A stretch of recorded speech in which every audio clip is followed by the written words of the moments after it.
अस्सलामुअलैकुम जी। Welcome back to my channel. आज की इस वीडियो में मैं अलमिज़ान का एक न्यू इन्वेस्टमेंट प्लान आप लोगों के साथ लेके आया हूँ जो आप लोगों के साथ डिस्कस करूँगा और ये काफ़ी यूनिक है। इसका नाम है सिस्टमैटिक इन्वेस्टमेंट प्लान्स। थोड़ा सा इसके हवाले से रीड आउट कर लेते हैं। इसमें उन्होंने लिखा है जी, mutual funds offer you a convenient way to save up for your financial objectives at your ease. All you need to do is invest regularly. तो इससे हमें ये समझ आ रही है कि आपको इस सिस्टमेटिक प्लान में रेगुलरली इन्वेस्ट करना होगा। और ये सिस्टमेटिक प्लान जो है म्यूचुअल फंड से अफिलिएटेड है। जो आपकी इन्वेस्टमेंट है वो म्यूचुअल फंड्स के अंदर जा रही है। तो थोड़ा सा स्क्रॉल डाउन करके इसके हवाले से मज़ीद हम देख लेते हैं कि इसके अंदर क्या है। Investing regularly through SIPs when chasing a financial goal, the simplest form of planning is to invest regularly. जी बिल्कुल, इन्होंने फिर से सेम चीज़ दोहराई है कि आपने रेगुलरली इन्वेस्ट करना है अगर आपने अपने फाइनेंशियल गोल्स को अचीव करना है। उसके हवाले से फर्दर मोर जो नीचे इन्फॉर्मेशन लिखी हुई है इसको भी हम रीड आउट कर लेते हैं।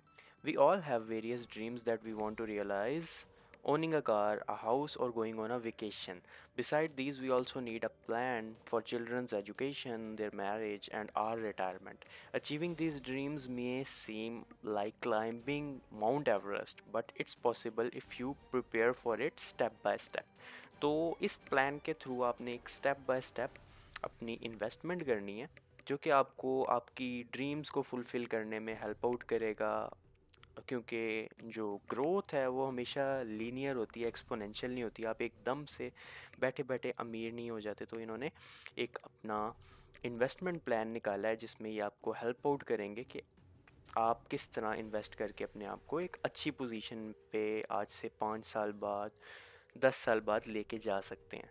तो मज़ीद इसके नीचे हम पढ़ लेते हैं क्या इन्होंने डिस्कस किया है। A systematic investment plan helps you invest a fixed amount regularly eight specified frequency, say monthly or quarterly. SIP is a simple method of investing used across the world. Most of us calculate our earning, expenses, and savings on a monthly, quarterly basis. The easiest way to plan our investment, therefore, is on a monthly and quarterly basis. तो इन्होंने जी अपनी investment का criteria बताया है, approach बताई है कि इसमें आपको कौन कौन सी अप्रोच यूज़ करनी चाहिए। इसके अलावा हमारे पास जो नेक्स्ट टैब है, इन्होंने कहा है कि why is SIP a smart choice. इसमें भी हम देख लेते हैं कि ये हमें क्या बता रहे हैं। Systematic investment plan is a financial plan tool that helps you to create wealth by investing small sums of money every month over a period of time. मतलब स्मॉल चंक्स ऑफ मनी आपने हर month में deposit करवानी है और आगे जाके हम देखेंगे कि इस पे हमें प्रॉफिट कैसे होता है। इसके अलावा इन्होंने लिखा है helps in calculating financial discipline, helps you put investments on your priority list, helps avoid the temptation of jumping from one asset class to another during certain market conditions, averages out your cost of investment and hence reduce your risk. और इसमें इन्होंने ये बताया है कि इसमें इतना ज़्यादा रिस्क नहीं है क्योंकि आप सर्टन टाइम पे मंथली इन्वेस्टमेंट कर रहे हो तो आपकी जो इन्वेस्टमेंट है वो एवरेज आउट हो रही होती है और एट द एंड आप प्रॉफिट में ही जाते हो। तो कितना प्रॉफिट होता है ये भी हम डिस्कस कर लेते हैं। इसके अलावा एक हमारे पास लास्ट टैब है, इसमें थोड़ा सा मज़ीद डिस्कस किया हुआ है। अब आ जाते हैं हम इन्वेस्टमेंट सेविंग कैलकुलेटर्स पे और इसमें हम डिस्कस करते हैं, देखते हैं कि हमें किस तरह कैसे और क्यों प्रॉफिट होता है।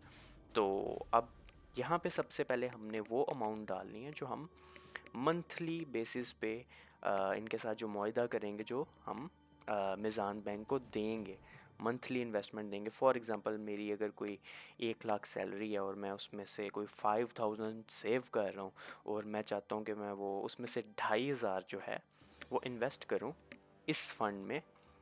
तो मैं इनको मंथली 2500 देता रहूँगा। और इसके अलावा नेक्स्ट ये पूछ रहे हैं over how many years do you wish to save. मतलब मैं कितने सालों के लिए सेव करना चाहता हूँ, मैं इस प्लान को कितने सालों के लिए लेके चलना चाहता हूँ, इस मुआहदे को, इस एग्रीमेंट को। तो मैं यहाँ पे लिख लेता हूँ 8 ईयर्स। मतलब 8 ईयर्स में आपको हर मंथ ये रकम देनी है। और आप 8 ईयर्स में टोटल मंथ्स निकाल लें। तो मैं आपको बड़ा सिंप्लीफाई करके बता देता हूँ। 8 ईयर्स में हमारे पास कितने मंथ्स होते हैं, इसको 12 पे मल्टीप्लाई करते हैं, 96 मंथ्स होते हैं। तो 96 मंथ्स में हर मंथ आपने 2500 रुपये देने हैं। तो अगर आप 2500 रुपये देते हो, इसको भी देख लेते हैं कि ये कितने बनते हैं। वेट अ मिनट, अब ये देखें, अब अगर आप 2500 दे रहे हो 96 मंथ्स में 8 ईयर्स ऑफ पीरियड के लिए, तो ये टोटल जो आप इनमें इस फंड में इन्वेस्ट कर रहे हो, ये अमाउंट है 2,40,000, जो कि आप चंक्स में कर रहे हो। इसके अलावा what annual return do you expect to receive on your investment, इसके बाद इस पे आपको एनुअल रिटर्न भी मिलेगा आपके इन्वेस्टमेंट पे, वो आप लिख सकते हैं। मैं कह देता हूँ कि मुझे 25% चाहिए, तो ये भी मैंने कैलकुलेटर में इनपुट कर दिया। उसके बाद ये पूछते हैं in which frequency do you wish to save, monthly, quarterly, semi annually, annually. मतलब ये जो मैं दे रहा हूँ ये मैं मंथली दे रहा हूँ फ़िलहाल। अगर क्वार्टरली दूंगा तो मैं ईयर में 4 बार इन्वेस्टमेंट दूंगा और उसके हिसाब से मेरे जो रिज़ल्ट हैं वो डिफरेंट फ़िल्टर आउट होके आ जाएंगे। अब इस पर हम कैलकुलेशन अप्लाई करते हैं।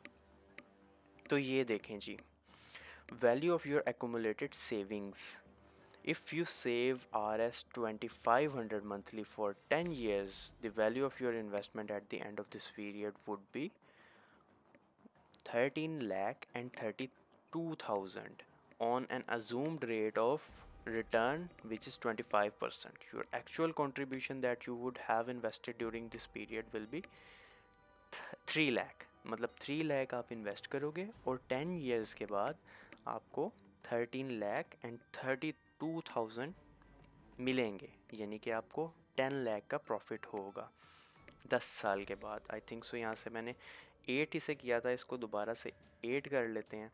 और अगर 8 पे कैलकुलेट करते हैं, रीकैलकुलेट के बटन पे मैंने जब क्लिक किया, आई थिंक सो ये 8 नहीं करता, मे बी ये 5 करे। Then I click recalculate, yes, अब मैंने 5 किया। तो अब 5 को हम 5 मेरा हो गया। तो 5 अगर मैं करता हूँ 5 ईयर्स के लिए, तो 5 ईयर्स में अगर मैं 2500 हर मंथ दे रहा हूँ तो मेरे 1.5 लाख रुपए हो जाते हैं ये टोटल टेन्योर में। और इस पे प्रॉफिट जो है, प्रॉफिट समेत जो मुझे अमाउंट मिलेगी, मेरी सेविंग्स होंगी वो 299 के, मतलब 2,99,661 611, यानी कि 3 लाख रुपए मिलेंगे। 5 साल के बाद आपके ये पैसे डबल हो जाएंगे। जितनी आपकी इन्वेस्टमेंट है, जितना आपका ईयर का ज़्यादा ईयर्स हैं, उस लिहाज से आपको ज़्यादा प्रॉफिट होने वाला है।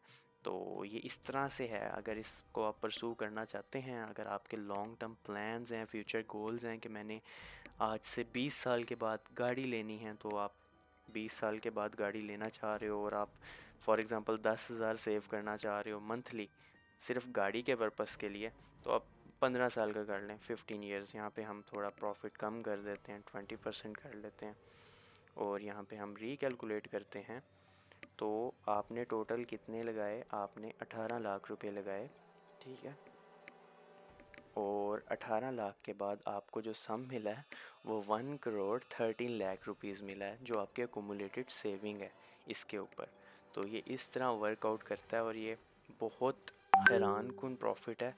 ये आपको 15 साल के बाद ये आपके एक्सपेक्टेड प्रॉफिट होगा, सेविंग्स होंगी जो आप रिसीव कर सकते हो, जो कि एनॉर्मस है। 1,30,00,000 में आप मेरे ख्याल से 1 नहीं, 2 नहीं, 3 गाड़ियाँ ले सकते हो।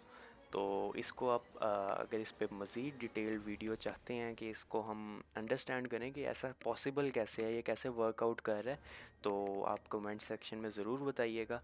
इसकी एक कॉन्टीन्यूटी में भी वीडियो बनाएंगे और एक्सप्लेन करेंगे कि इतने हैरान कुन प्रॉफिट्स हमें 10 साल बाद, 15 साल बाद कैसे अचीव हो रहे हैं, कैसे मिल रहे हैं, इसके पीछे क्या लॉजिक है, किस तरह ये वर्क करता है। ये सारी चीज़ें डिस्कस करेंगे जैसे जैसे आपका रिस्पॉन्स आएगा। इंशाल्लाह किसी नेक्स्ट वीडियो में मिलते हैं। अपना ख्याल रखिएगा, दुआओं में याद रखिएगा। अल्लाह हाफिज़। Thank you.